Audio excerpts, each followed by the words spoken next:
Bonjour et bienvenue. Aujourd'hui, on se penche sur un phénomène assez fascinant décrit dans notre article The 20-Sided Tavern, Ah oui, le tout premier spectacle scénique officiel de Donjons et Dragons.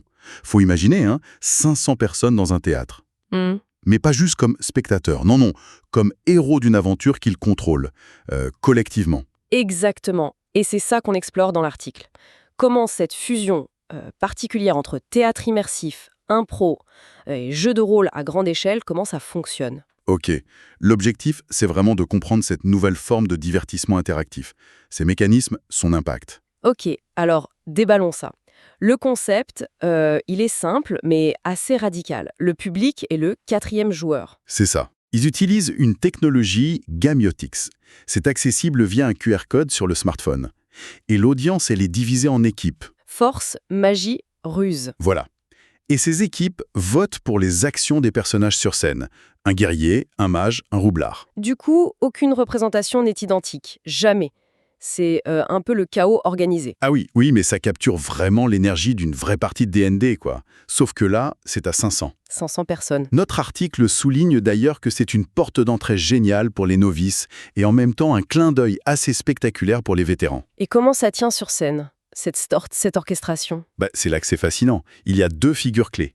Le maître du donjon, le DM, qui narre et surtout improvise en fonction des choix du public. D'accord. Et la tavernière, elle gère la technologie Gamiotics, les votes, elle arbitre un peu. Ah, ok. Et leur capacité à intégrer les décisions, parfois complètement folles, de 500 personnes, tout en maintenant un rythme théâtral, c'est vraiment au cœur de l'expérience qu'on décrit. L'histoire derrière est intéressante aussi, on en parle dans l'article, non? C'est né pendant la pandémie, c'est ça? Tout à fait. Testé un peu partout dans le monde, et puis, hop, adoubé officiellement par Hasbro pour les 50 ans de D&D. Une stratégie plutôt maligne pour eux, j'imagine. Carrément. Comme on l'explique, c'est miser sur un concept qui a fait ses preuves pour investir ce qu'on appelle l'économie de l'expérience. L'économie de l'expérience. Oui, cette tendance où on cherche plus à vivre des moments qu'à posséder des choses. Je vois. Mais il y a sûrement des critiques. Tout le monde ne peut pas adorer. Bien sûr. Et notre article mentionne cette nuance importante soulevée par certains critiques. Le spectacle privilégie beaucoup l'interaction, l'humour qui fuse, de l'impro, Ok. peut-être au détriment d'une narration très profonde. Certains pourraient rester un peu sur leur faim côté histoire significative, si c'est ça qu'ils cherchent avant tout. Mais du côté du public, d'après ce qu'on rapporte, c'est un succès. L'ambiance communautaire, l'énergie collective, Ah oui, le sentiment de participer vraiment, ça fonctionne. Ça capture l'essence un peu chaotique et joyeuse de D&D. On compare un peu ça dans l'article modestement à ce qu'on fait avec Gusseco depuis longtemps, comme notre prochain événement immersif à Genève, d'ailleurs, le 11 octobre. tout à fait. Et la preuve que ça marche, c'est que le spectacle tourne là aux États-Unis avec des dates prévues jusqu'à San Diego en novembre 2025. Ça montre bien que transformer le public en co-créateur actif, c'est une voie d'avenir pour le divertissement. Alors, qu'est-ce qu'on retient de tout ça? Comme on le conclut dans notre article finalement.